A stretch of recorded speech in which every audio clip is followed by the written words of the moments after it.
किसी कंपनी में, शू कंपनी में, I don't know whether it is right और रॉन्ग, ट्रू और फॉल्स, बट कहानी है, हमने भी अपने टाइम पे सुनी हो, लेकिन यहाँ पे फिट बैठती कि उसको बोला गया, कंपनी की तरफ से भेजा गया, ये कंपनी ने, यहाँ भी you go to this area, ये नया एरिया, जैसे कंपनी एक्सपेंड करती हैं, ये नया एरिया यहाँ पे आके एक्सप्लोर करेंगे।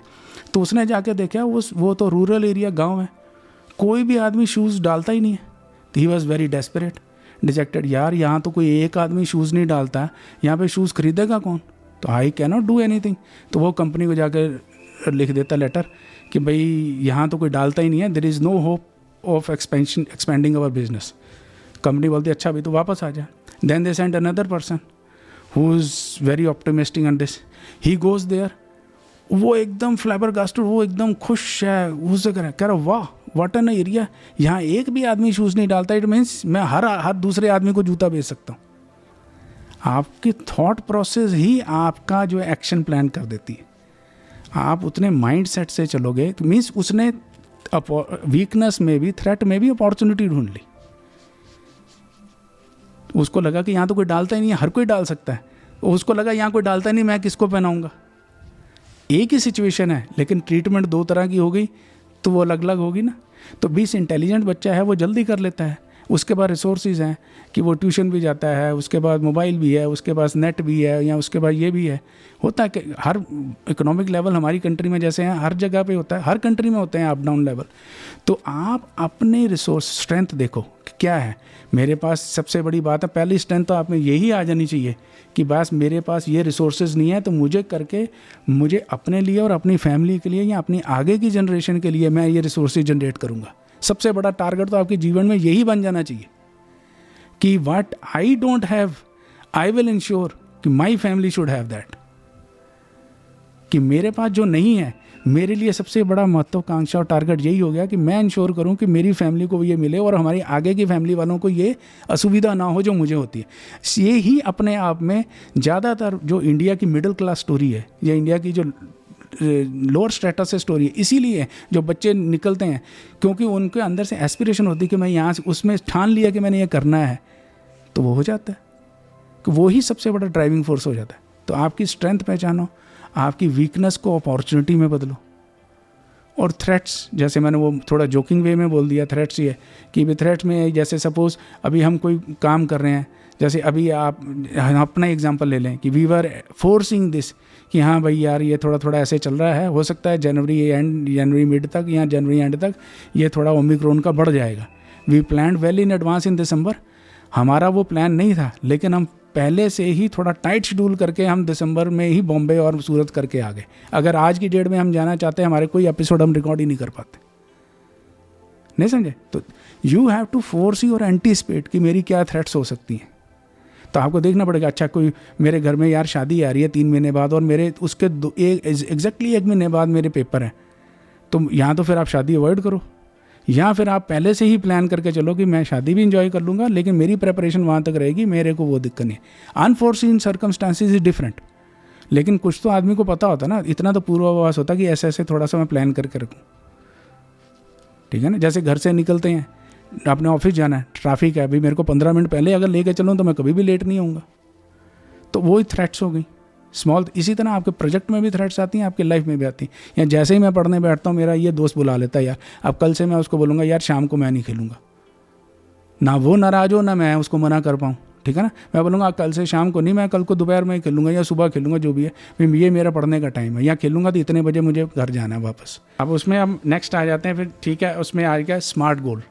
स्मार्ट गोल में specific, measurable, attainable, time bound. तो वो अगर हम 7 C's लें और जब हम स्वॉट एनालिसिस करते हैं तो अपने आप हमारा वो स्पेसिफिक हो जाएगा कि जैसे मैं सोचूं कि मैंने ये काम करना है अपना, तो मैंने ये चैप्टर, अपना जो सिलेबस है, मेरे पेपर मार्च में है या मेरी कंपनी ने मुझे 10 लाख का टारगेट दिया हुआ है, मैं अपना 10 लाख का टारगेट 31 मार्च मेरा ईयर एंडिंग है, मैं अपना 10 लाख का टारगेट 28 फरवरी को ही पूरा कर दूँगा। पहले ही प्लान कर दो। तो एक स्पेसिफिक आप अपना बना के रखो। जब आप स्पेसिफिक बोलते हो तो अपने माइंड को आपको ऑलरेडी कमांड जाता है, तो आपका माइंड अपने आपका सबकॉन्शियस माइंड आपको उसी तरह ड्राइव करना शुरू करता है। ठीक है, जब आप स्पेसिफिक बोलते हो तब आपका अपने आप मेजरेबल हो जाता है। जब आपने बोल दिया कि मैं एक वीक में एक चैप्टर करूँगा, या मेरे को 10 लाख की सेल साल में करनी है, तो मैं हर महीने में जो 12 लाख की करनी है, चलो सिंपल एग्जांपल ले लो, 12 महीने में 1-1 लाख हो गया, तो मैं भाई हर महीने 1.25 लाख करूँगा ताकि मेरा काम 11 महीने में हो जाए। तो अपने आप वो मेजरेबल हो गया। जब आपने स्पेसिफिक करा तो वो चीज़ मेजरेबल हो जाएगी। तो आप अपने आप देख लोगे, 2 महीने बाद देखोगे मेरा 2.5 लाख सेल हुआ है कि नहीं हुआ, या मेरा आपने एक वीक में एक चैप्टर करना था, तो आप एंड ऑफ द वीक आप देखोगे मैंने एक चैप्टर कर लिया, या 2 हफ्ते बाद देखोगे मेरे 2 चैप्टर हुए कि नहीं हुए। तो आप अपने मेजरेबल कर लोगे।